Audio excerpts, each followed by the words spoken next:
आपके चरण का चिन्ह बन गया है प्रभु। अपने भक्तों के हित के लिए मेरी बस एक ही इच्छा है, ऐसी चिन्ह मेरे हर भक्त के हृदय पर हो। आपके पद चिन्ह तो सदैव से ही आपके भक्तों के हृदय पर छपे हुए हैं प्रभु, पर इस पहाड़ी ने भी अब इसे अपने मन में बसा लिया है।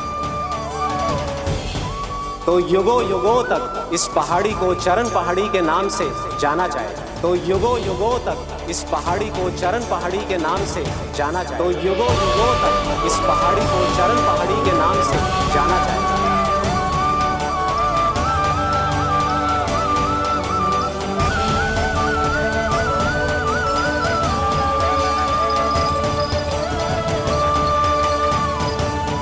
कान्हा, तू हमारे पास से वहाँ कैसे चले गए हो? हमें तो पता भी ना चलो। मैं कहीं ना गया था उज्जवल, और ना ही कहीं जाऊंगा। सदैव यही रहूंगा मैं, तुम सबके पास, तुम सबके मन में। भले ही कोई असुर मुझे तुम सबसे दूर ले जाने का कितना भी प्रयास क्यों ना कर ले।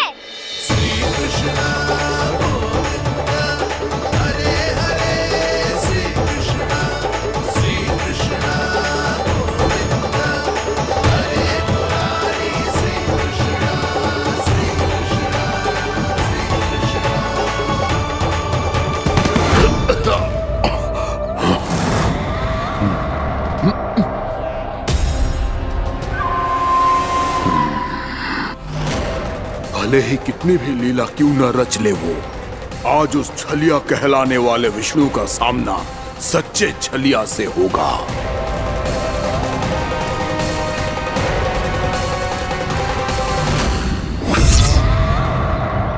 कान्हा, तू कहाँ भटक गए हो? तो नहीं सखा, मैं तो भटके हुए को मार्ग दिखा रहा था।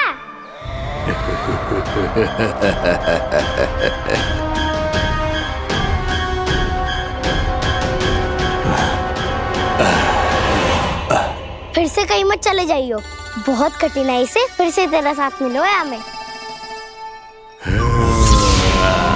कान्हा, तो इतने दिन बाद आए हो हैं, आज हम केवल गैया ना चराएंगे, कछु आनंद भी लेंगे आज। किसो आनंद? मैंने मारा और गैया चरा के घर दूल्हे से पहले ही सीधे सीधे सब घर चलो। वैसे भी वन में बहुत भय लगता है मुझे, क्योंकि किस बात का भय? इतनी शीघ्र बोल गए। अभी कुछ दिन पहले ही तो उस असुर और देवता में कितने भीषण युद्ध हुआ था। हाँ, हम शीघ्र घर जाएंगे। अरे वसंता, वो युद्ध ना था, सब बड़े बड़े देवता हमारे सखा कान्हा को बचाने आए थे। तू ये सोच, जिसकी रक्षा सारे भगवान मिलके एक साथ करते हैं, वो कान्हा हमारे साथ है, तो फिर हमें कैसा भय? वो कान्हा हमारे साथ है, तो फिर हमें कैसा भय? तुम सब भी कौन सी बात लेकर बैठ गए हो? ये बताओ कि आज हम क्या खेलेंगे?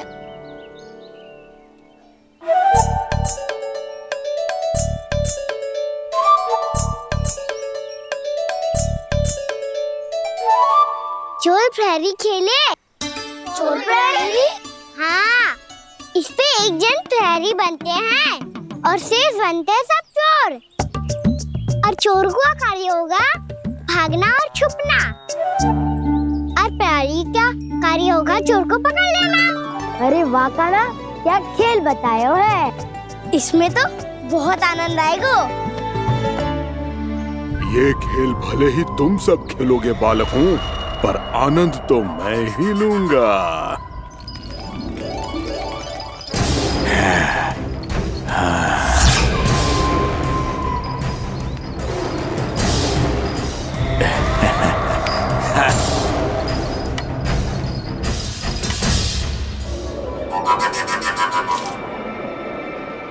ये सिक्का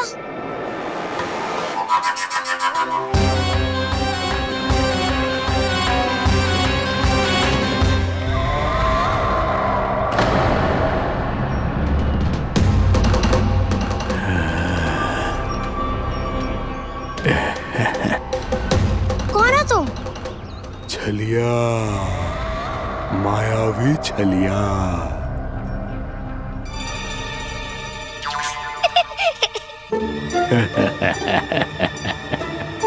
छलिया तो बहुत भयानक होता है, तुम्हारे जैसा थोड़ी दिखता है। हाँ। मुझे मूर्ख समझते हो तुम? 100 छलियाएं देखे हैं मैंने, हाँ। पर मैं उनसे ना घबराता हूँ, उनको मुझसे भय लगता है। हाँ? सच? और नहीं तो क्या, मैं हूँ इतना अनोखा, इतना वीर। तुम्हें विश्वास ना हो रहा है तो चलो मेरे सखाओं से पूछ लो।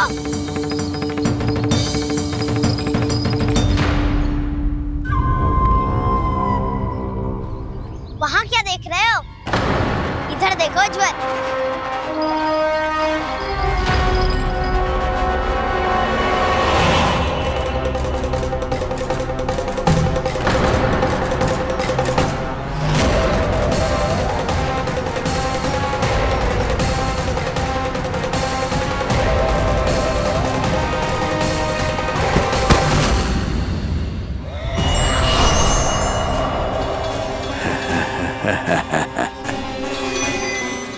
सौ छलिए देखे हैं इसने।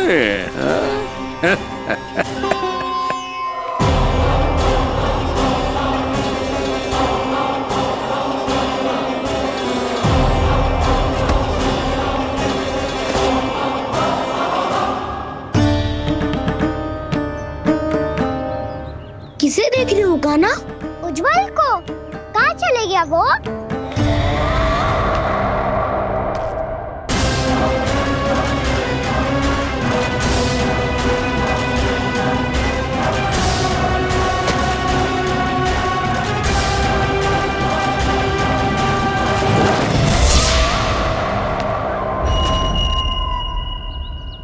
चिंता मत करो कान्हा, उज्जवल यही का ही होगा, आ जाएगा।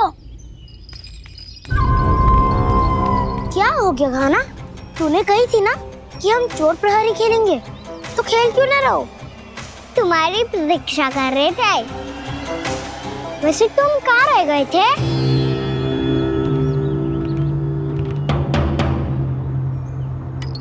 वो ये देखो ना, मुझे क्या मिला, सिक्का।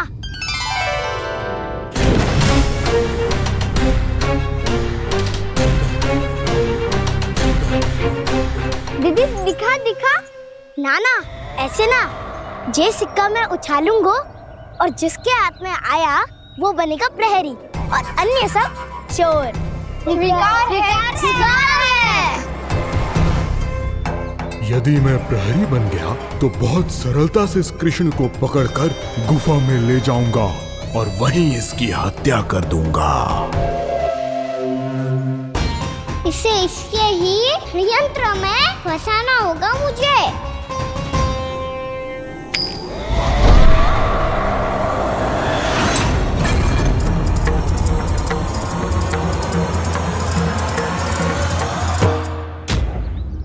मैं प्रहरी, तुम सब चोर।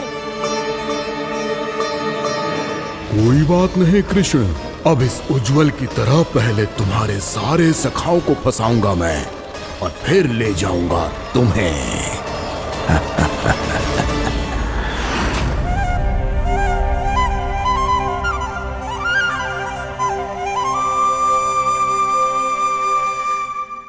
चलो खेल आरंभ करें। कान्हा, तो हमें पकड़ना।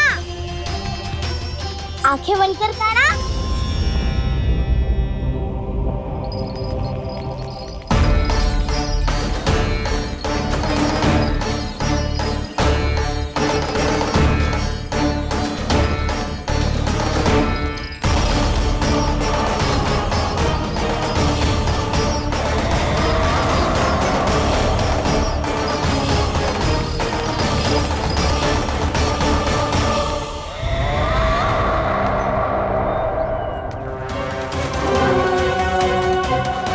अकेला रह गया ये, अब फंस गया ये।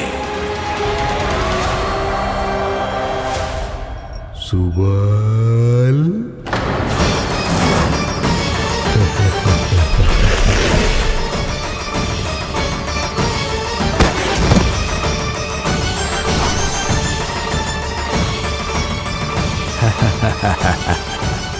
इन सब का तो मुझे पता नहीं, परंतु मुझे बड़ा आनंद आ रहा है इस खेल में।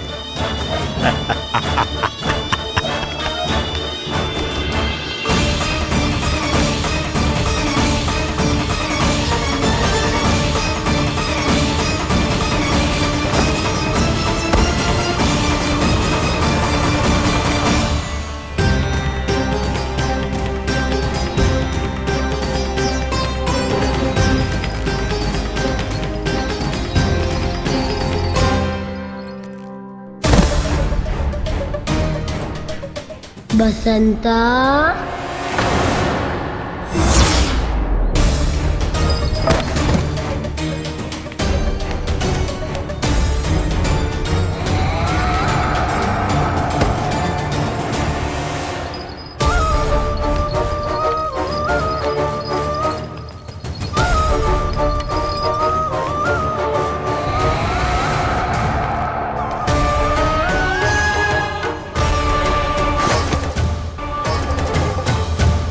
ये तो एक एक करके सभी बालकों को अपना शिकार बनाता जा रहा है। प्रभु ऐसा क्यों करने दे रहे हैं? प्रभु की हर लीला का कोई ना कोई उद्देश्य होता है। यदि वो इस असुर को इन निर्दोष बालकों पर अत्याचार करने से नहीं रोक रहे हैं, तो इसका भी कोई ना कोई कारण अवश्य होगा।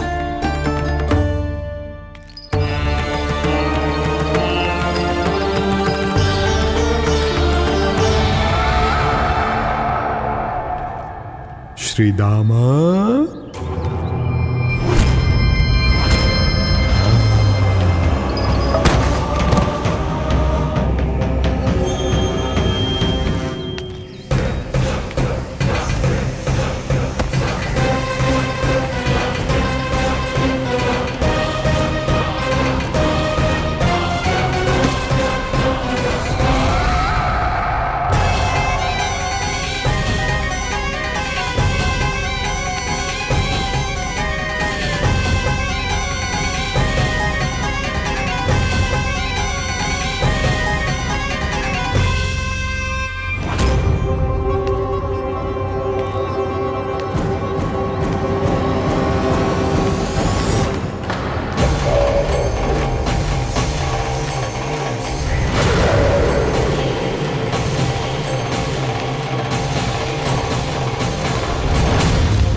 अब केवल 2 ही बालक शेष बचे हैं।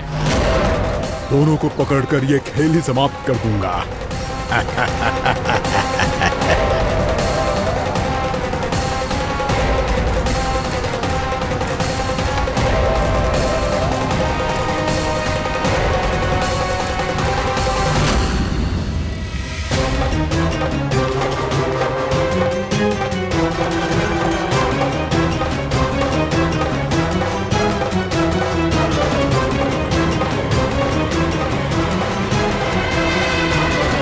ये तो छलिया है, मायावी छलिया। मेरे सभी सखाओं को शिकार बना लिया इसने। मैं इसे नहीं छोड़ूंगा। कान्हा, कान्हा,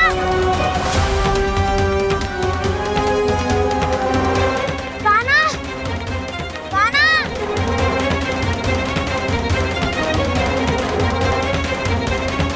कान्हा, ताऊ,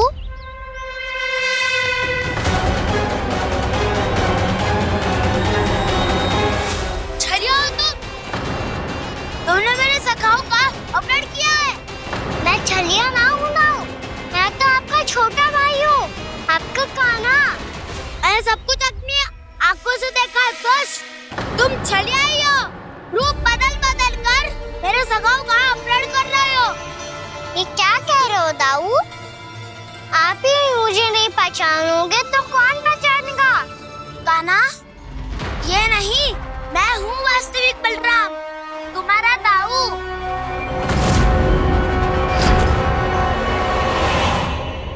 इसके बहकावे में मत आना कान्हा, ये चलिए।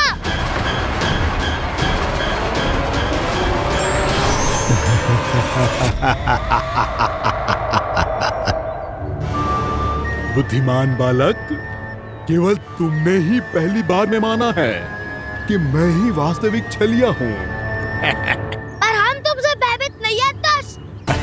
इसी क्षण हमारे सखाओं को मुक्त कर दो। अच्छा, यदि इतना ही क्रोध आ रहा है तो जाओ, छुड़ा लो अपने सखाओं को।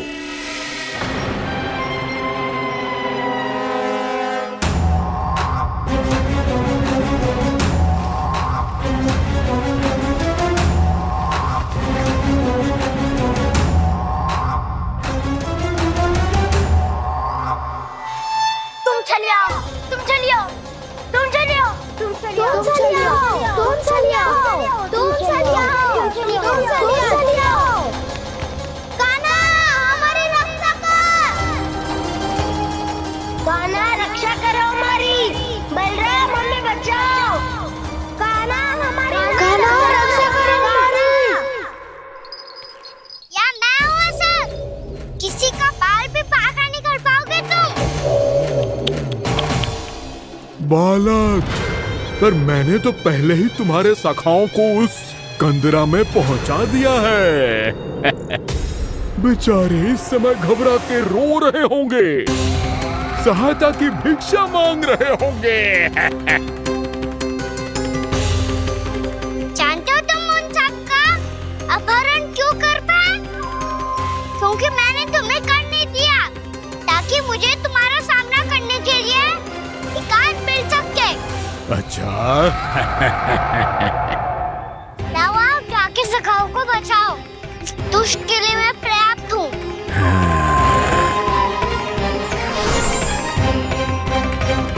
कान्हा, पीछे मुड़ के मत देखना कान्हा।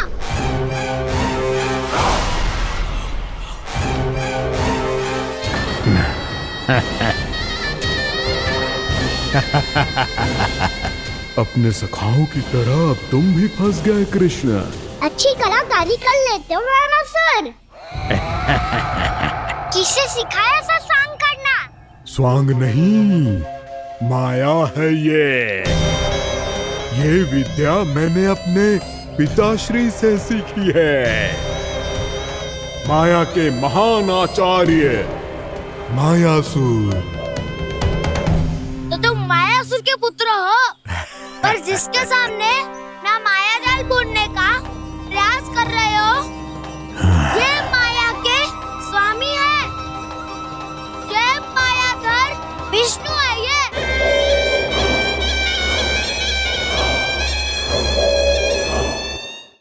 जिसके सामने माया जाल बुनने का प्रयास कर रहे हो, ये माया के स्वामी है।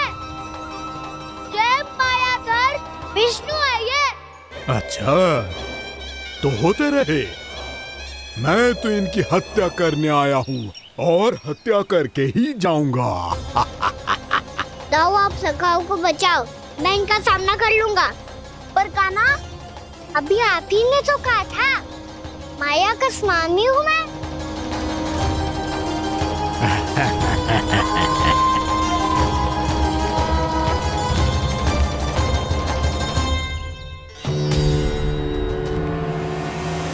ये तो मथुरा का व्यापारी है। इसको अर्थ वो जो था वो सच में छलिया हो तो कहीं वो नंदमोहन तो ना पहुंच गया। हमें शीघ्र ही गांव जाना पड़ेगा और सबको सावधान करना पड़ेगा। चल।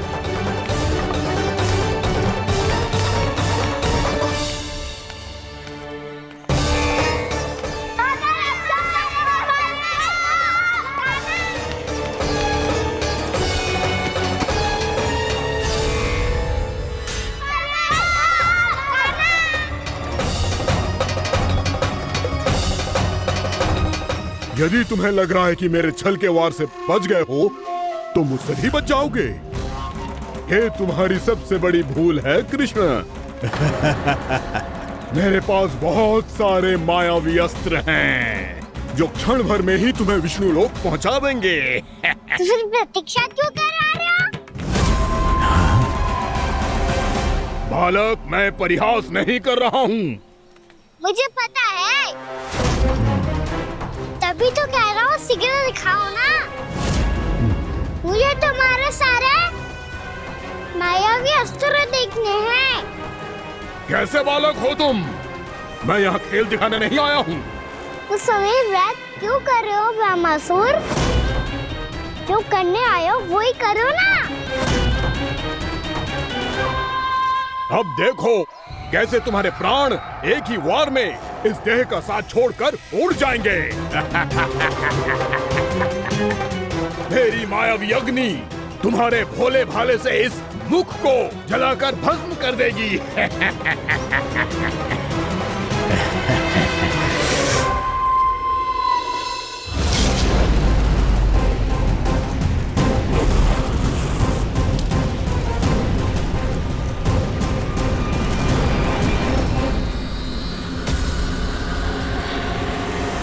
कह रही हो ब्रह्मासुर?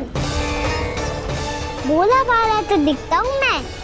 भैया भी यही कहती है।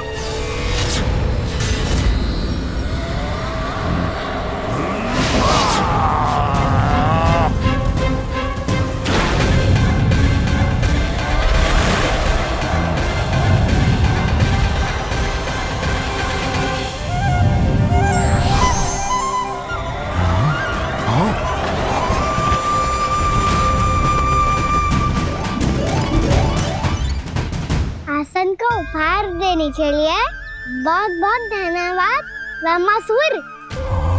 बहुत समय से खड़े खड़े थक गया था मैं।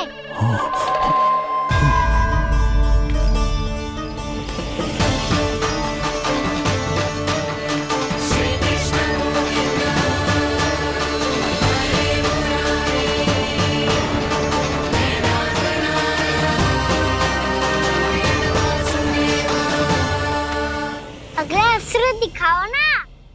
तुम्हारी यही जिज्ञासा आज तुम्हारा अंत करने में सहायक बनेगी मूर्ख बालक।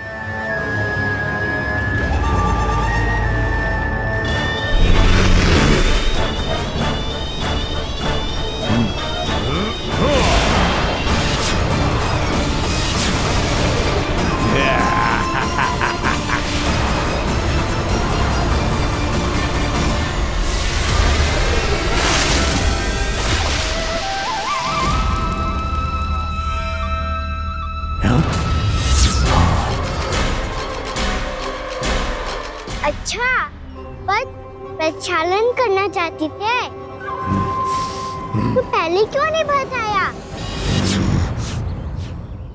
मुस्कुराना बंद करो। तुम्हारी ये हंसी मुझे कांटों की तरह चुभ रही है। पर मैया तो कहती है कि मेरी मुस्कुराहट फूलों की तरह है।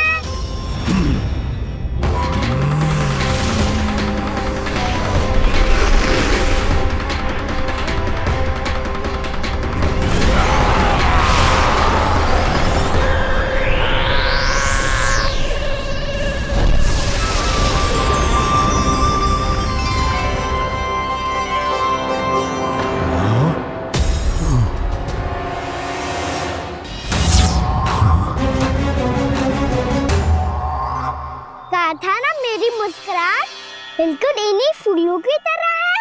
और तो कर क्या रहे हो ब्रह्मासुर? कभी आसन दे रहे हो, कभी पद प्रक्षालन कर रहे हो और अब फूल भी चढ़ा दिए। तुम मुझ पे वार करने आए हो कि पूजा करने? तुम्हारी पूजा तो मैं अब ऐसी करूंगा कि तुम मृत्यु के बाद भी मुझे भूल नहीं पाओगे बालक।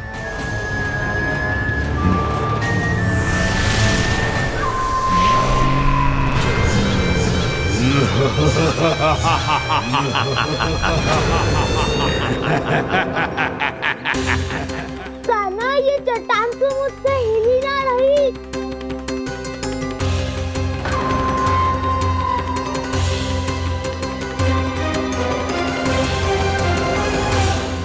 अभी कंदरा के अंदर कुछ क्षणों में ही प्राण वायु समाप्त हो जाएंगे। तुम्हारे सारे सखा एक एक कर अपने प्राण त्याग देंगे और तुम्हारा वध करूंगा मैं।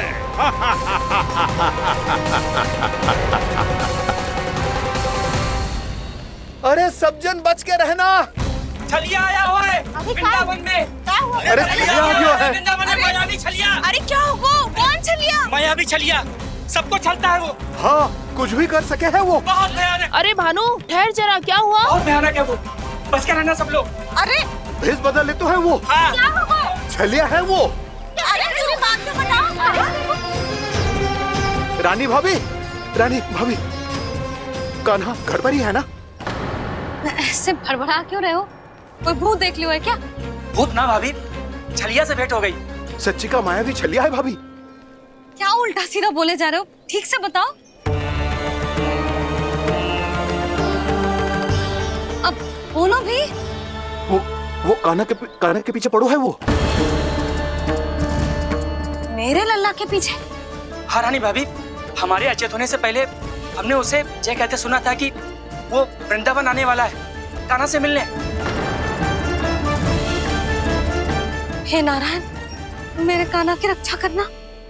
जसोदा जी, मायावी छलिए से बचना बालकों के बस की बात ना है। जीजी, बालक वन में अकेले हैं।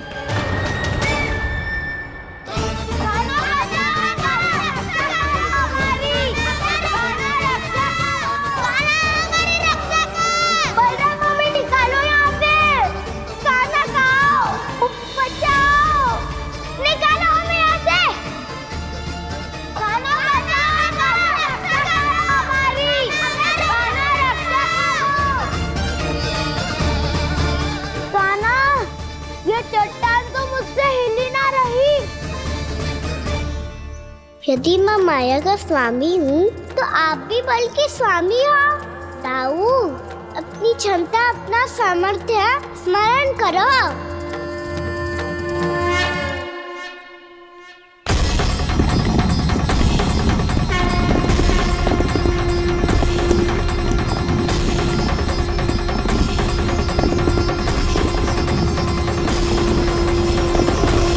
इससे पहले कि वो कंदरा का द्वार खोल के तुम्हारे सखाओं को बाहर निकाले, मैं तुम्हारे प्राण ले लूंगा कृष्ण।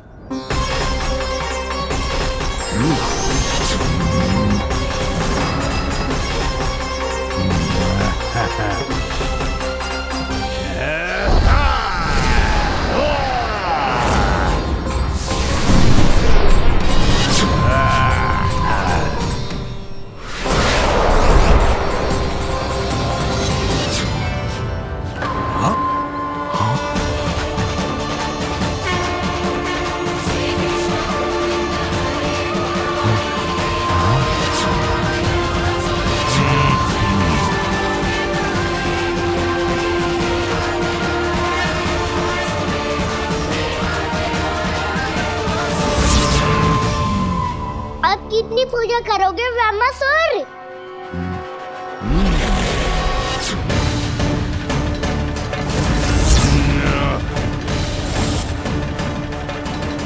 प्रभु तो खेल खिला रहे हैं इससे, और ये खेले जा रहा है विवश होकर, उनकी माया से बाध्य होकर।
जो प्रभु के सामने माया करने आया था वो स्वयं को ही माया में उलझा हुआ पा रहा है।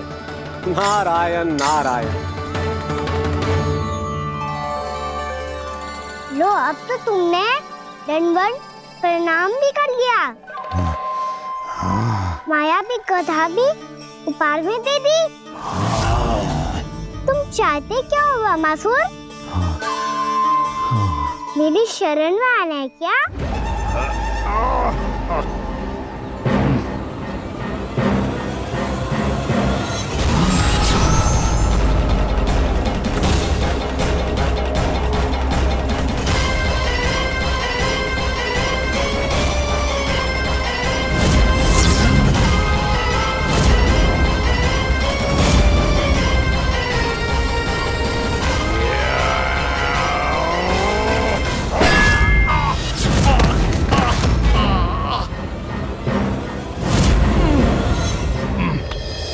सोच विचार का समय ना है हमारे पास। अपने बालकों की रक्षा के लिए इसी क्षण हमें निकलना होगा। और वो छलिया किसी का भी रूप धारण कर सकते हैं। सुलक्षणा तेरा, शांति तेरा या मेरा, किसी का भी रूप धारण करके हमें भ्रमित कर सकते हो। इसीलिए हमें सतर्क रहना होगा। समझ आई? चलो।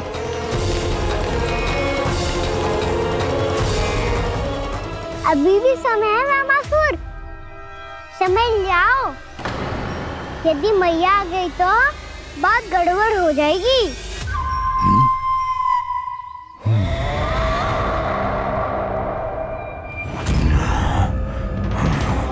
मुझसे दूध का कोई लाभ नहीं होगा। वामासुर, स्मरण करो तुम कौन हो?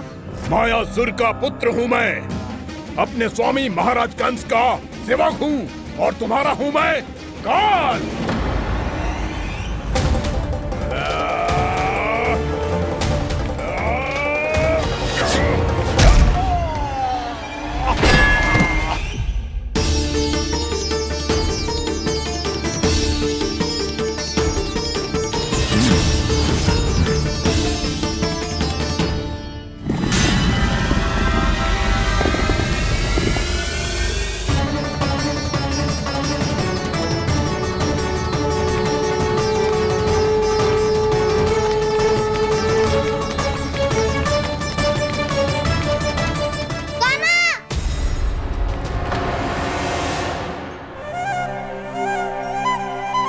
बाबा कहते हैं दुष्टों को पहले बातों से समझाना चाहिए, फिर भी ना माने तो अस्त्र ना उठाना दृढ़ता होती है।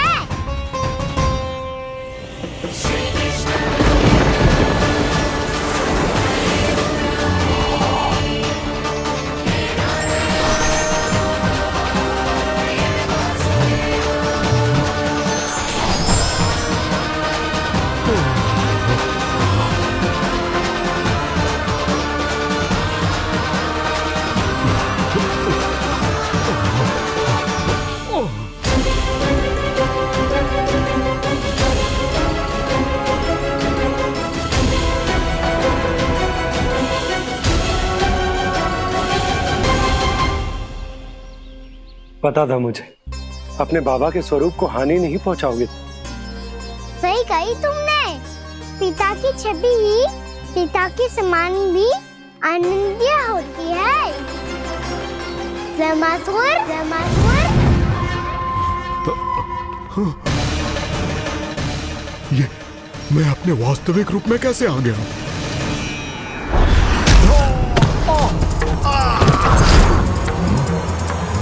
मेरे बाबा का स्वरूप नहीं लेना चाहिए था तुम्हें। मैया ने सिखाया है भूल को क्षमा किया जा सकता है, पर जानबूझ के किए गए अपराध के लिए दंड ही एकमात्र विकल्प होता है। ये बार बार अपनी मैया का नाम ले रहा है। यदि मैं वो स्वरूप लूं तो अपनी मैया पर वार नहीं कर पाएगा ये।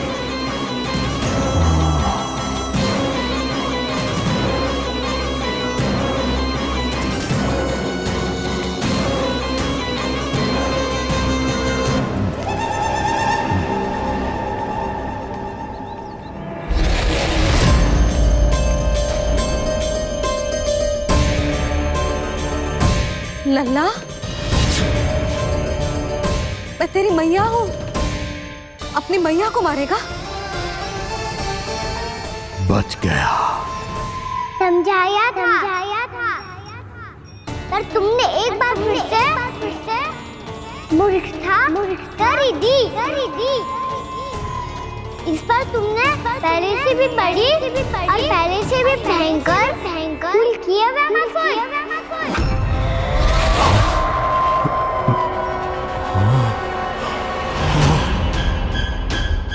ये क्या हो रहा है मुझे? बार बार मेरा रूप क्यों बदल रहा है?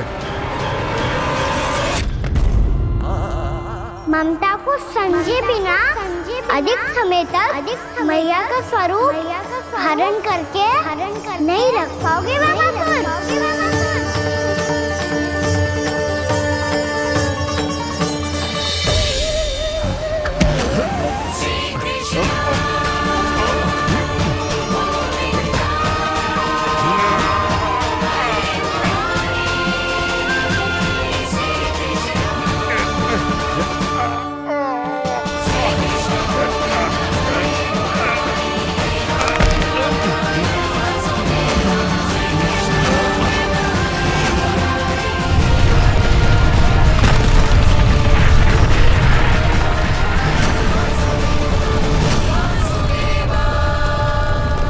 प्रभु के क्रोध से धरती भी कांपने लगी है।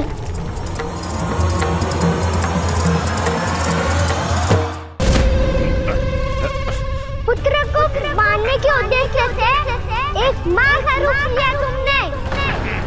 ये ममता का और मेरी मैया का घोर अपमान है रावणासुर।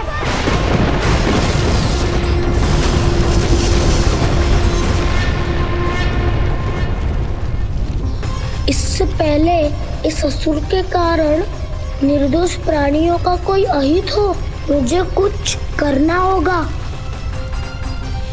यदि मैं माया का स्वामी हूँ तो आप भी बल के स्वामी हो। दाऊ, अपनी क्षमता अपना सामर्थ्य स्मरण करो।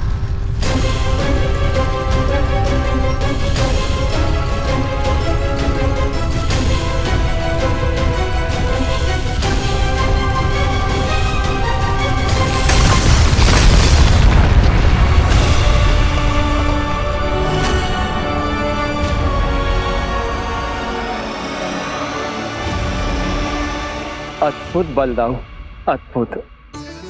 अपने बल का उचित प्रयोग करके आपने प्राणियों को हानि होने से बचा लिया और ये भी सिद्ध कर दिया कि इस युग में आपसे अधिक बलवान और कोई नहीं होगा। आज से आप बलदेव के नाम से भी जाने जाएंगे। आज से आप बलदेव के नाम से भी जाने जाएंगे। आपके चरणों का ये चिन्ह युगों युगों तक आपके बल की कथा कहता रहेगा। बलराम का चरण चिन्ह।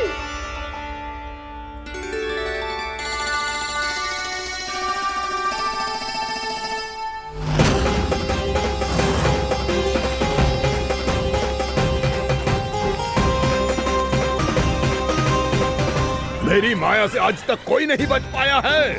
एक बार मुझे छोड़कर देखो, फिर पता चलेगा कि मैं हूँ कौन। पहले ये तो देख लो कि मैं कौन हूँ।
कुछ वरन आया हुआ मसूर।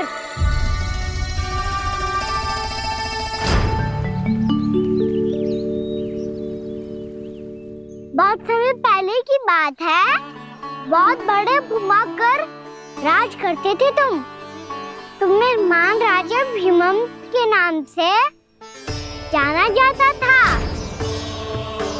सब कुछ था तुम्हारे पास, पर शांति नहीं थी। इसीलिए शांति की खोज में अपना संपूर्ण राज अपने पुत्रों को सौंप कर मलय पर्वत की ओर चल दिए। अनेक वर्षों की तपस्या के बाद तुम्हारे तप की कीर्ति चारों ओर फैलने लगी और फिर सच्चे तपस्वी के रूप में तुम्हारी ख्याति से प्रभावित होकर महर्षि उलट तुमसे भेंट करने आए। राजा भीमरथ, आपने ईश्वर की प्राप्ति के लिए सब कुछ छोड़ दिया, पर अपना अभिमान नहीं छोड़ पाए। इसीलिए मेरे आगमन पर सम्मान के साथ खड़ा होना तो दूर, मेरा अभिवादन भी नहीं किया। अभिमान तपस्वी का गुण नहीं होता है राजन, अभिमान राक्षसी गुण है। इसलिए मैं आपको श्राप देता हूँ कि आप अगले जन्म में एक राक्षस के रूप में जन्म लेंगे, एक राक्षस के रूप में जन्म लेंगे। मुझे क्षमा कर दीजिए महर्षि, मैंने जानबूझकर आपका अपमान नहीं किया है।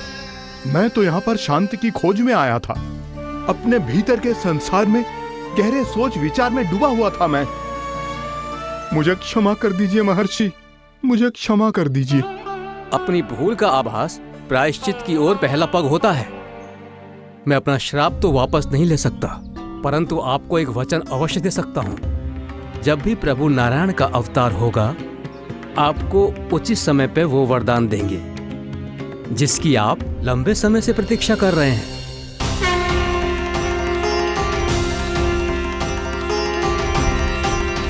प्रभु, आपने मेरी आंखें खोल दी।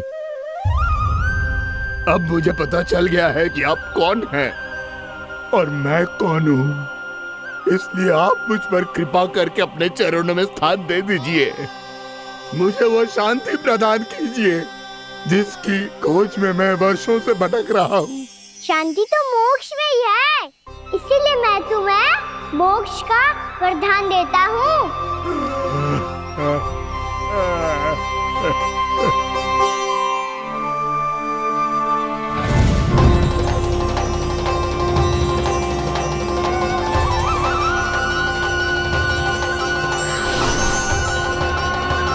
प्रभु की ये लीला सदैव स्मरण रखी जाएगी। इस स्थान को इनका आशीर्वाद मिलेगा और इस कंदरा को व्योमासुर की कंदरा के रूप में पहचाना जाएगा। भविष्य में अनेक ऋषि मुनियों की शरण स्थली बनेगी ये कंदरा। दीदी, ये कोई साधारण बालक ना है। ऐसा चमत्कार कोई साधारण बालक थोड़ी ना कर सकते है। तुम सत्य कह रहे थे बलराम, गाना सच्ची में भगवान ही है। तभी तो सब देवता इसे बसाने और इसकी ओर से युद्ध करने आते हैं। तुम सब ऐसे आंखें फाड़ के क्यों देख रहे हो मुझे?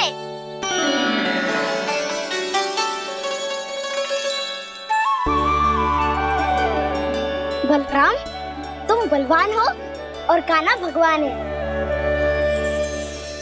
दूर दूर तक कोई दिखाई ना दे रहा है। ना जाने किस हाल में होंगे बालक।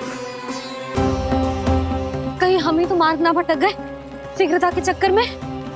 अब तो एक पग भी ना चलो जा रहे हो। जल, किसी के पास जल है क्या? कंठ तो मेरा भी सूख रहा है मौसी। भाभी, निकट ही जमुना जी है, कहूँ तो वहाँ से जल ले आओ। मैं भी जा रही हूँ भाभी, एक से भले दो। हाँ चल, शीघ्रता से आओ। हाँ।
जानकी, जानकी,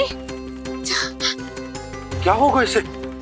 देखो ना जी, अब छलिया की सूचना मिलते ही हम सब बालकों को ढूंढने चली गई और ढूंढते ढूंढते सबको बहुत प्यास लगी आई जी। तो जानकी जमुना जी की नदी से जल लेने गई और उसने जमुना जी का पानी पिया और उसकी जेदशा हो गई। बालक कहाँ है? वो ठीक तो है ना? ऊपर ऊपर से सब ठीक है पर भीतर से बहुत भयभीत है सब। जानकी तो बिल्कुल नीली पड़ गई है। लग तो है विष फैल गया है इसको पूरे तन में। मथुरा के सर्वश्रेष्ठ विदेह जी को बुलाया गो है उसके उपचार के लिए। जैसे ही इसने जल को मुंह से लगाया, ये गिर पड़ी। चटपटाने का अवसर भी ना मिलो। हाँ वैद्य जी, और निकटी मृत पशु भी पड़े हुए थे। हाँ, मैंने भी अस्थियां देखी थी। इसका तो यही अर्थ हो सकता है कि समस्या वहाँ के जल में ही हो। वैद्य जी, आप रोगी की नाड़ी पे ध्यान दो ना। जे गोपिया क्या कह रही है उसे सुनने की आवश्यकता ना है। जब तक विष के कारण का पता नहीं चल जाता, हम उपचार कैसे कर सकते हैं रानी जी? जी, वो निकट ही यमुना जी में एक विशेष क्षेत्र है। ये सब उसी के जल की बात कर रहे हैं। तब तो ऐसा भी हो सकता है कि किसी विषैले सर्प के काटने का प्रभाव हो। पर सर्प के काटने का चिन्ह ना है उसके तन पे। सर्प जब काटतो है तब उसके दांत के चिन्ह बन जाते हैं। मुझे पता है, बड़े बड़े सर्प को काटते हुए देखो है मैंने। एक दिन अब बस कर उज्जवल, ये बड़ी बड़ी हाँकने का समय ना है। पर यदि सर्प ने ना काटो है, फिर जानकी की ये दशा किसने की? अवश्य किसी राक्षस ने की होगी। नाना, कोई विषैला पशु भी तो हो सकता है। यह अवश्य किसी महाविषैले सर्प के विष से हुआ है। सर्प ने भले ना काटा हो, लेकिन यह अवश्य ही किसी महाविषैले सर्प के विष के कारण हुआ है। कालिया नाग। कालिया नाग?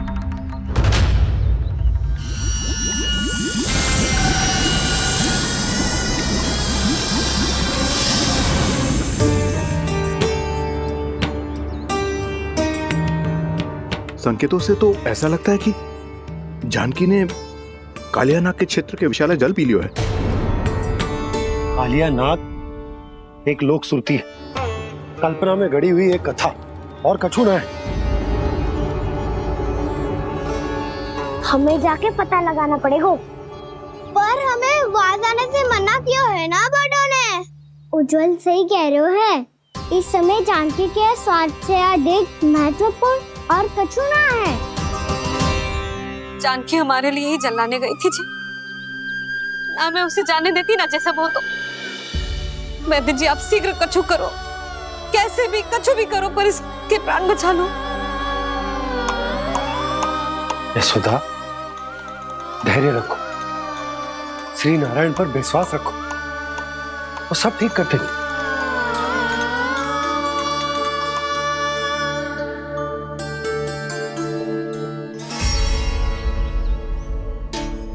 विष की काट की मेरे पास जितनी जड़ी बूटी थी, मैंने सब अर्क बना के पिला दी, पर इसकी दशा में अभी तक कोई सुधार नहीं दिख रहा है।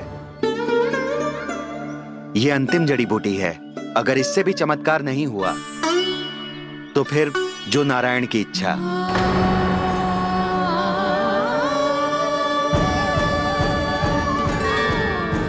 पर कोई तो उपाय होगा जानकी को बचाने का। कान्हा, यदि तुझे किसी औषधि के बारे में पता है, हमें बता दे, हम जाके ले आएंगे।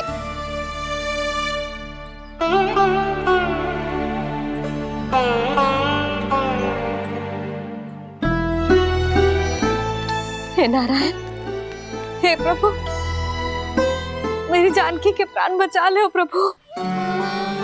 या तो मैं अपने आप को कभी क्षमा न कर पाऊंगी। ये सारी मेरे ही कारण बनाई थी। उसकी रक्षा करो प्रभु, मेरी पुकार सुनो।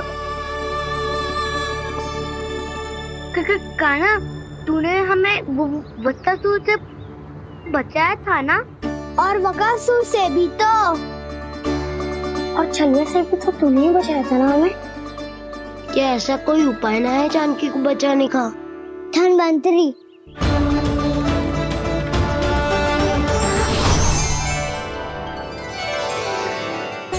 मैं आ गया हूं प्रभु, चिंता मत कीजिए,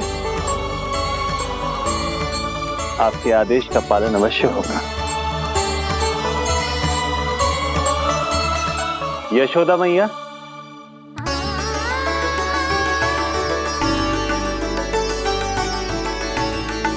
मैया आपको कोई पुकार रहा है।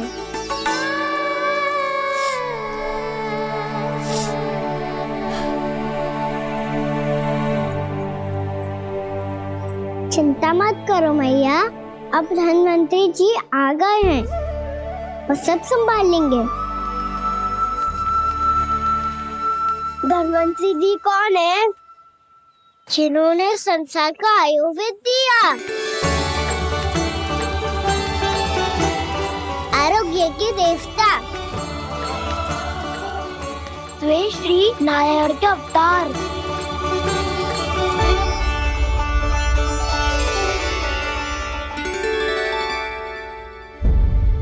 मुझे पता चला है कि आपको वेद की आवश्यकता है। हाँ हाँ, भीतर आइए। आइए आइए बैठे जी। जी रे।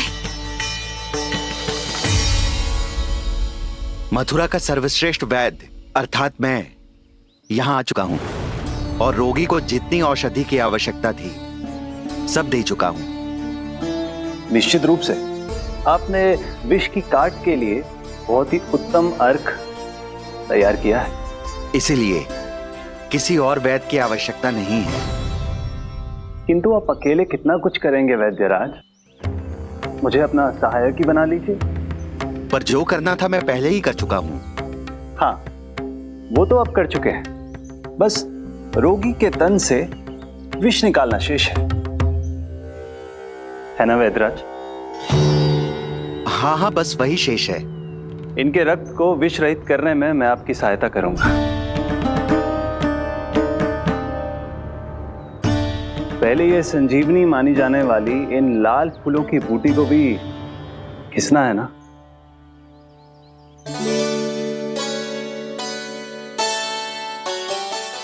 हाँ हाँ, तुम सही कह रहे हो, इसे अच्छे से घिसो।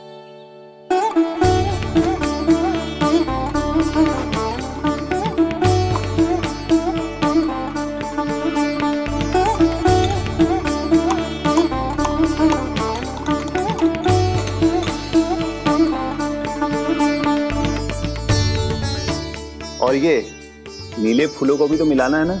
हाँ हाँ, अच्छे सहायक बन सकते हो तुम, ऐसे ही श्रम करते रहो।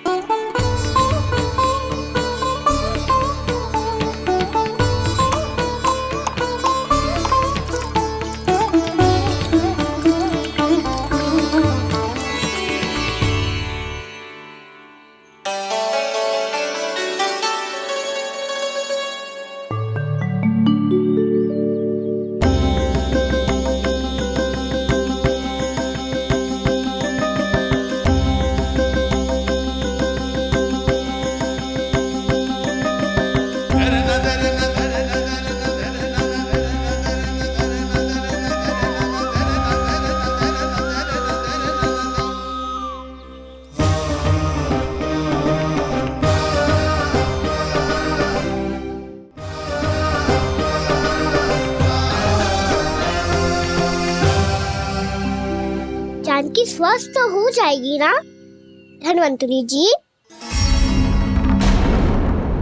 धन्वंतरी? प्रभु, अब मैं क्या करूं? आपने तो स्वयं ही मेरी पहचान उजागर कर दी। जी क्या करो कान्हा? आप सब ऐसे क्यों देख रहे हो? मैया कहती है ना, सभी वैद्य धन्वंतरी जी का ही रूप होते हैं। वाह कृष्णा, चतुर तो हो तुम। वैसे वास्तविक धन्वंतरी मैं हूँ, मेरा अर्थ है वास्तविक वैद्य मैं हूँ। ये तो मेरा सहायक है, मुझे पूरा विश्वास है बिल्कुल ठीक हो जाएगी। वैसे ही थोड़े ना मुझे मथुरा का सर्वश्रेष्ठ वैद्य कहते हैं लोग।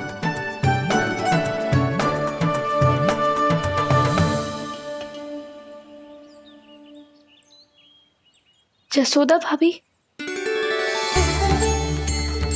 जसोदा जी, जानकी को चेतना आ गई।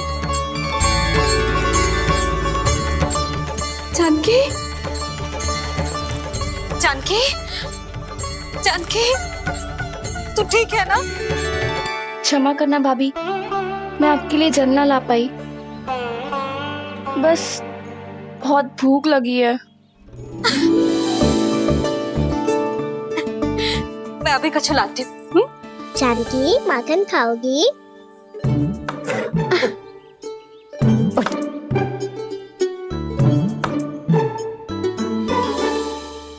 आजा, तू ही खिला दे लल्ला।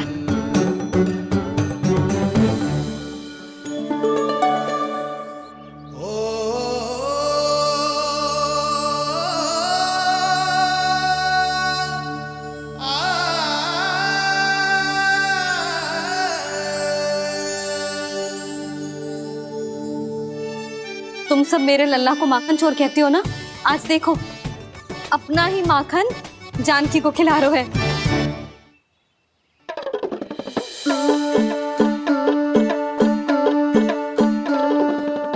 थोड़ा और विश्राम कर लो। सदैव तुम हम सबकी सेवा करती हो, आज मैं तुम्हारी सेवा करूंगा। जानकी की जिद दशा तब हुई जब जय यशोदा काकी की सेवा कर रही थी, और अब देखो स्वयं भगवान ही इसकी सेवा कर रहे हैं। जानते हो इससे क्या सिद्ध होता है? जो भी यशोदा मैया की पूजा करेगा, अर्थात अपने माता पिता की सेवा करेगा, उनके साथ सम्मान से व्यवहार करेगा, ईश्वर स्वयं उसका ध्यान रखेंगे। कभी धन्वंतरी के रूप में तो कभी स्वयं कान्हा के रूप में।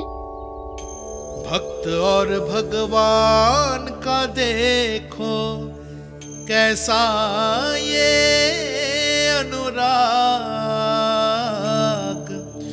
स्वयं करे सेवा प्रभु, अद्भुत गोपी का भाग्य। प्रभु इन सब पृथ्वीवासियों से कितना घुल मिल गए हैं। ना तो ये प्रभु को भगवान मानते हैं और ना ही प्रभु अपने आप को इनसे सर्वश्रेष्ठ समझते हैं। अपने आचरण से ये सिद्ध कर रहे हैं कि ये सभी में हैं और सभी इनका ही अंश है।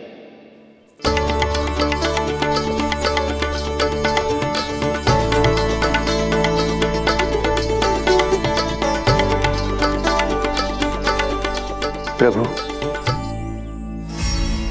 अब मुझे जाने की आज्ञा दीजिए।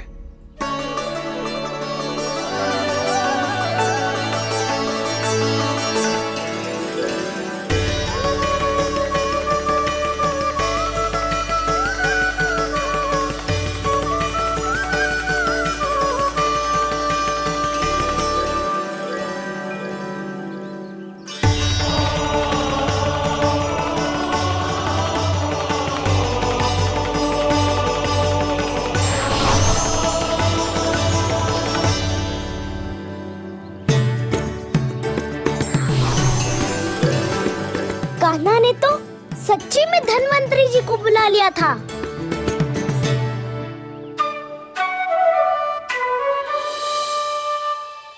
जब से कान्हा का जन्म हुआ है ना, मैं तब से देख रही हूँ, तब से हम पे कोई भी संकट आती है ना, तो अचानक से कोई अपरिचित हमारी सहायता करने आ जाता है, और जाते समय कान्हा की आज्ञा लेके जाते है, और कभी कभी तो इसे प्रभु बोल के जाते है। बाबा संभालो।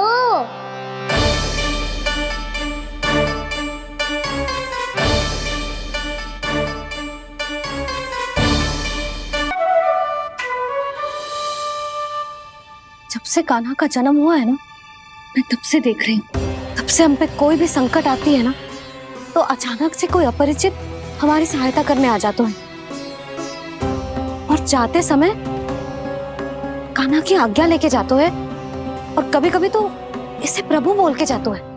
बाबा संभालो। यशोदा, इस जानकी को चढ़ो है और विचित्र विचार तुम्हारे मन में है। अरे सब जानते हैं कि हमारा परिवार राजसी, तुम्हें पता ना चलता हो वो, पर हमारे कान्हा को सब राजकुमार ही समझते हैं देखकर। इसीलिए उसे सम्मान देने के लिए सब ऐसा ही करते हैं, और कोई बात ना है।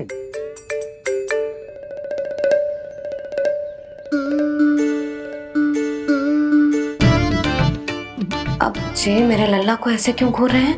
बुरी दृष्टि लगाएंगे क्या? वैद्यराज जी, आपके सहायक तो गए, अब आप यहाँ क्यों? वो क्या है ना, मैं अपने रोगी का निरीक्षण करके पूरी तरह से संतुष्ट होकर ही जाता हूँ।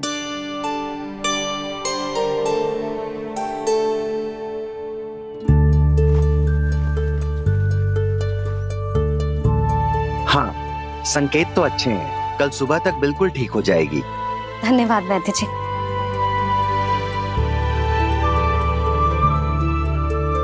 बस तो फिर हम कल पकड़न पकड़ाई खेलेंगे जानकी।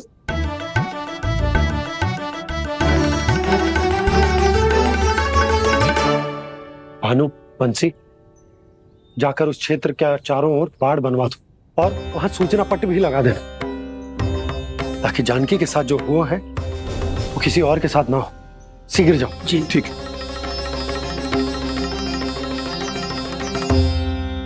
बाढ़ और सूचना पट लगवाने से समस्या का समाधान नहीं होगा बाबा। निर्दोष पशु सूचना पट देखकर भी कुछ समझ नहीं पाएंगे।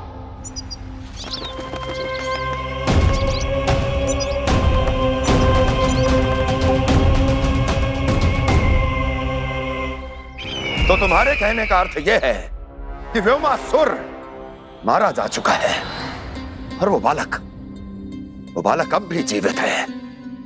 हाँ महाराज, मैंने गोप बालकों को कहते सुना था कि कृष्ण ने छलिया को मोक्ष दे दिया है, पर वृंदावन सुरक्षित नहीं है महाराज। वो एक बहुत बड़ी समस्या से जूझ रहे हैं। कैसी समस्या? गांव के निकट क्षेत्र में किसी विषैले सर्प का निवास है। उसके विष का प्रभाव इतना भयानक है महाराज, जैसे विष ना हो, स्वयं हलाहल हो। मेरी कोई भी औषधि रोगी का उपचार नहीं कर पा रही थी। निकट के क्षेत्र में कहाँ है वो सर्प? गोप मानते हैं कि वो सर्प गांव के निकट यमुना नदी के जल में रहता है।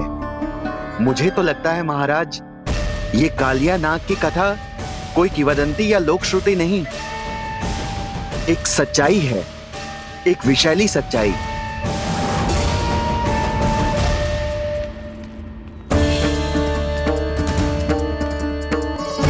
कालिया का सामना करने का समय आ गया है, पर उससे पहले मुझे बुलाना होगा उन्हें।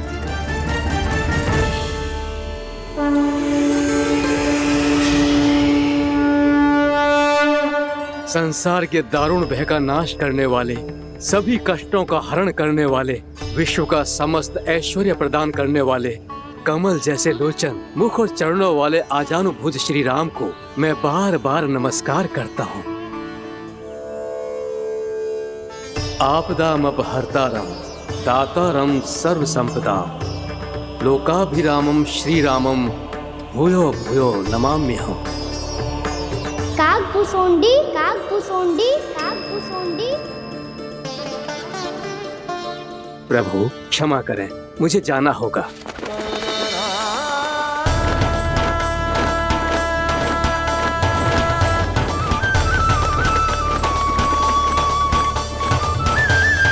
प्रणाम प्रभु।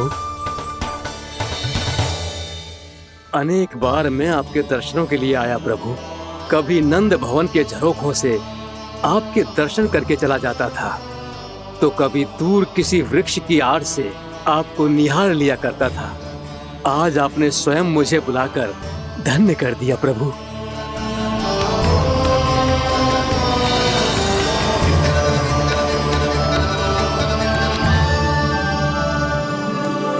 मैंने आपको यहाँ एक विशेष कारण से बुलाया है। आपके श्राद्ध से इस कालिया नाग को मुक्त करने का समय आ गया है। ये तो बहुत ही उत्तम समाचार है प्रभु। इतने वर्ष बीत गए, मुझे आज भी स्मरण है वो दिन जब मैंने उन्हें श्राप दिया था। अपने क्रोध पर नियंत्रण खोकर बहुत बड़ी भूल कर दी थी मैंने प्रभु। बीती हुई घटनाओं पर दुखी होके कोई लाभ नहीं है। हमें भविष्य की ओर देखना होगा।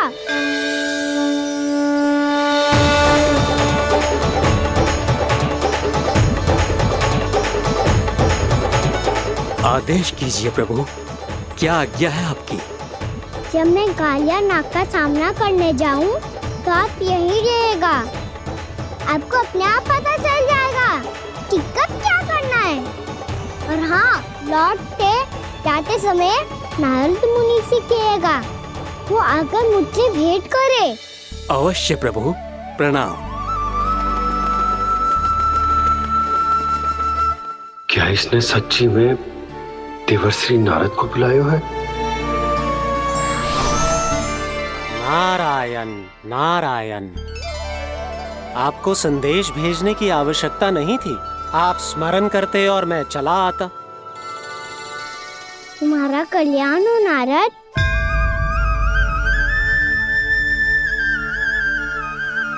मैंने तुम्हें एक विशेष कार्य के लिए बुलाया है। आज्ञा दीजिए प्रभु। तुम्हें एक बार फिर कंस से भेंट करनी होगी। विचार कीजिए महाराज, क्या आप बिना किसी शंका के कह सकते हैं कि कौन सी पंखुड़ी पहली है और कौन सी 8वीं? उस दुष्ट से भेंट करना स्वयं कीचड़ में उतरने के समान है प्रभु। कमल पुष्प प्राप्त करना हो तो कीचड़ में उतरना पड़ता है नारद। आपका आदेश तो मैं स्वप्न में भी नहीं टाल सकता प्रभु। कंस कालिया नाग के बारे में जान गया है, पर वो उसका सामना करने का साहस नहीं कर पाएगा। मैं आतुर हूँ प्राप्ति, मूर्ख नहीं। मेरी बुद्धि फिर नहीं गई है। मैं स्वयं उस कालिया जैसे महाविषैले सर्प के सामने खड़ा हो जाऊं और अपने ही काल को आमंत्रित कर लूं। तो फिर अपने लाभ के लिए उसका प्रयोग करने का कोई और उपाय सोचिए स्वामी। कुछ ऐसा कीजिए कि यमुना नदी का पूरा जल विषैला हो जाए और वृंदावन वासी उसका उपयोग करे, और आपका काल कहलाने वाला वो बालक स्वयं काल के गाल में चला जाए। उत्तम उत्तम सुझाव है प्राप्ति। अब मुझे उस कालिया तक पहुंचने का मार्ग ढूंढना होगा।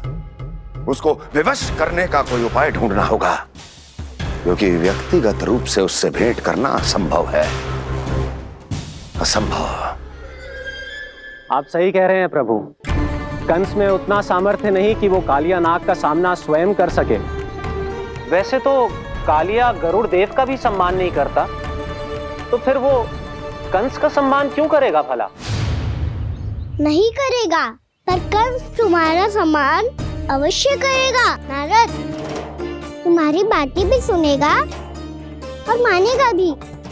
ये मेरी योजना का बहुत ही महत्वपूर्ण भाग है। तुम कंस के पास जाओ और कहो कि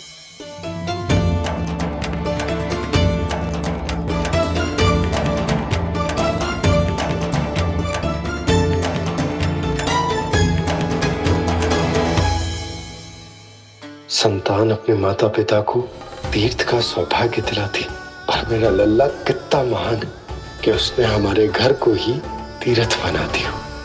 ऐसा तीर्थ जहां मेरी आंखों के सामने भक्त और भगवान का मिलन हो रहा है।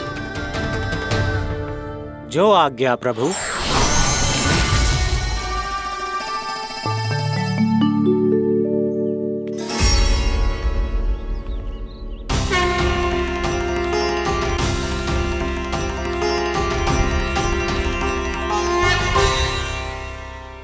बाबा,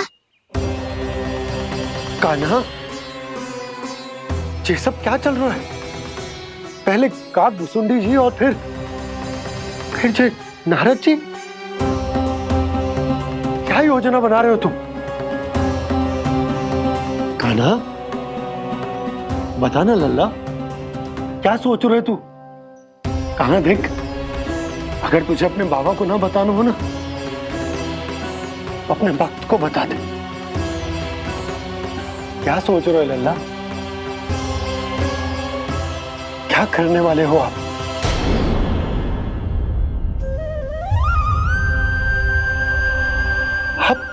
आप इतने दुखी क्यों हो? कान्हा, कान्हा, क्या होगा? क्योंकि मुझे आभास हो गया है बाबा, समय आने वाला है। कौन सा समय आने वाला है लल्ला? शीघ्र सब कुछ बदलने वाला है। भैया को मेरा सत्य पता चल जाएगा बाबा।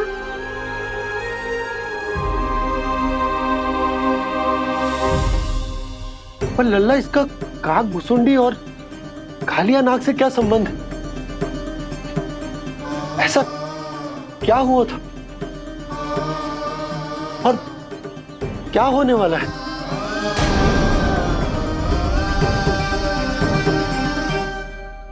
जो होने वाला है बाबा, उसका संबंध उससे है जो सैकड़ों वर्ष पहले हुआ था। महर्षि भृगु के एक वंशज थे वेद शिरोमणि, जो विंध्याचल की पहाड़ियों में साधना कर रहे थे। तभी वहाँ अश्वशिरा नाम के एक दूसरे मुनि आमंत्रण के बिना ही आ गए। कितना सुंदर और शांतिपूर्ण आश्रम है। यहाँ प्रभु की साधना करने में बहुत आनंद आएगा। शीघ्र ही अश्वशिरा मुनि उपस्थिति के कारण होने वाले व्यवधान से बाध्य होकर वेद शिरोमणि ने अपनी आंखें खोली। कौन हो तुम और यहाँ क्या कर रहे हो? आपके आश्रम में बहुत शांति है मुनिवर। साधना करने के लिए बहुत ही उत्तम स्थान है ये। मैं चाहता हूँ कि मैं भी यहाँ। आप यहाँ साधना करना चाहते हैं, लेकिन इतना भी नहीं जानते कि किसी के आश्रम में प्रवेश करने से पहले उसकी आज्ञा लेनी चाहिए। आप ये भी नहीं जानते कि यदि कोई यज्ञ कर रहा हो तो बिना अनुमति के वहाँ प्रवेश करने से उसकी यज्ञ साधना भंग हो सकती है। आप क्या साधना करेंगे मुनि? आप तो साधना के योग्य ही नहीं हैं। इतना अपमान! एक मुनि के मुख से इतने कड़वे शब्द शोभा नहीं देते। मैं तुम्हें श्राप देता हूँ, जितनी विषैली तुम्हारी जिह्वा है उतने ही विषैले सर्प बन जाओ तुम। और ऐसा सर्प जो सांस भी ले तो निकट का वातावरण दूषित हो जाए। तुम्हारे इस दुस्साहस के लिए मैं तुम्हें श्राप देता हूँ कि तुम अभी इसी क्षण कौवा बन जाओ, और ऐसा कौवा जो कांव कांव करके अनर्गल प्रलाप करता रहे।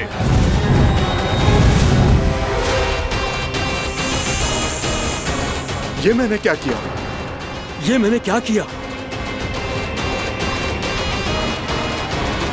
क्रोध के कारण दोनों ने एक दूसरे को श्राप दे दिया। पर दोनों ही मेरे भक्त हैं, और भगवान होकर मैं अपने भक्तों को इतनी कठिनाई में कैसे देख सकता था। इसीलिए जिस संकट में उन दोनों ने अपने आप को फंसा लिया था, उसका समाधान करने में मैं उनके पास गया।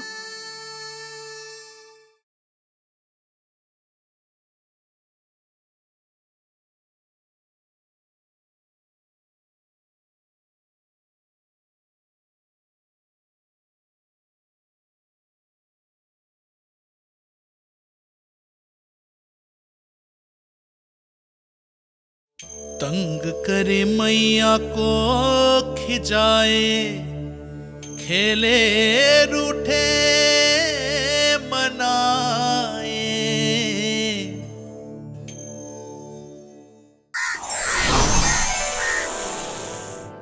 देखिए ना प्रभु, ये क्या हो गया हमसे?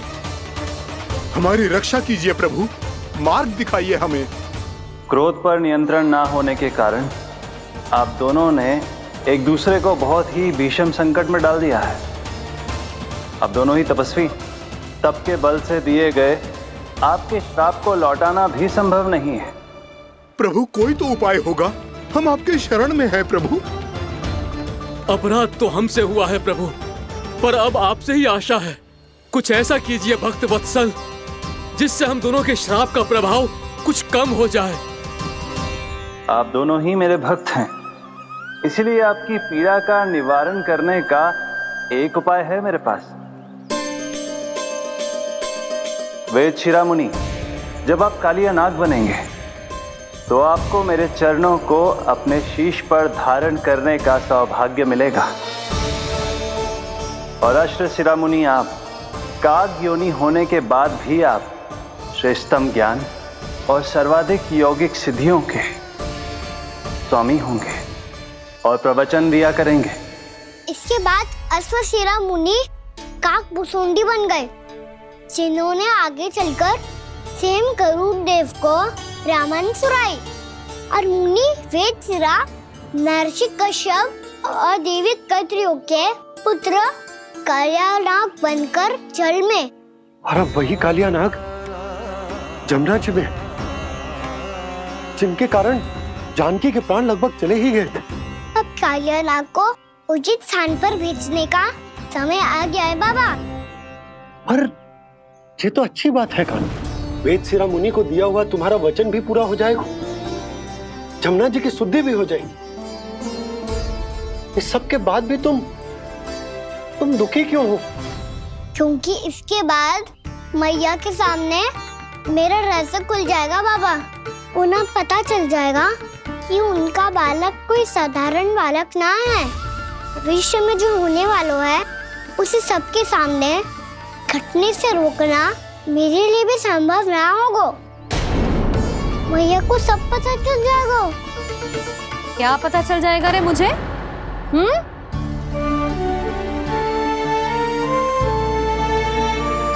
यही कि सबसे अधिक प्रेम मैं आपसे ही करता हूँ। अब बस भी कर, चलो भोजन के लिए बुलाने आई थी तुम दोनों को। भूखा थोड़े ना रहने दूंगी अपने लल्ला को, मेरा लल्ला दुर्बल हो जाएगा ना। आप खिलाओगे तो ही खाऊंगा। हाँ ठीक है, मैं ही खिलाऊंगी। अब चल, आओ जी, चल।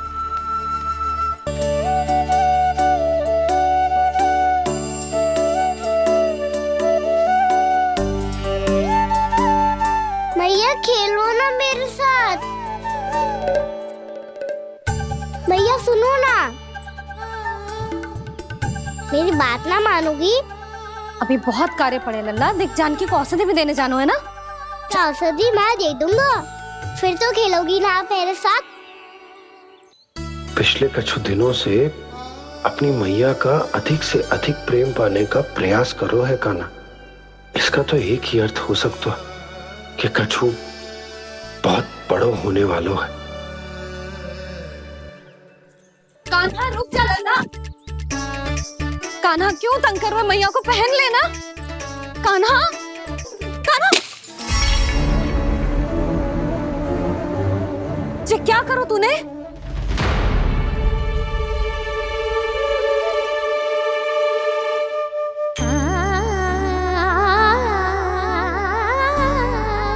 अच्छा ठीक है, अब मुंह लटकाने की आवश्यकता ना है। ये ले।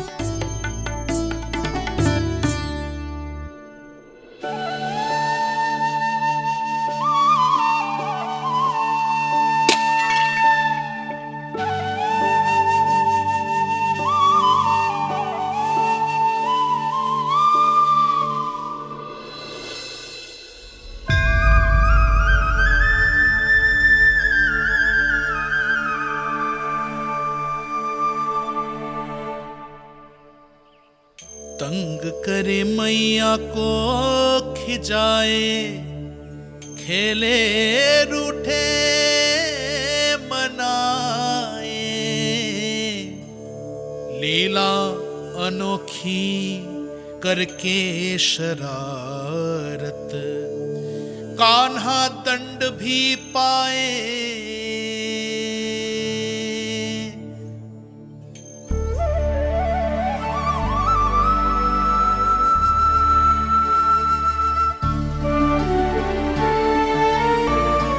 रूठना मनाना, खेलना खिलाना, पहले शरारत करके क्रोध दिलाना और फिर क्षमा मांग लेना, ये सब जानबूझकर कर रहे है कान्हा। जैसे जीवन भर के लिए अपनी मैया की ममता को अपने हृदय में समेट कर रखना चाहते हो। कैसे कैसे करूं उस कालिया से मित्रता, कैसे करूं उसका उपयोग?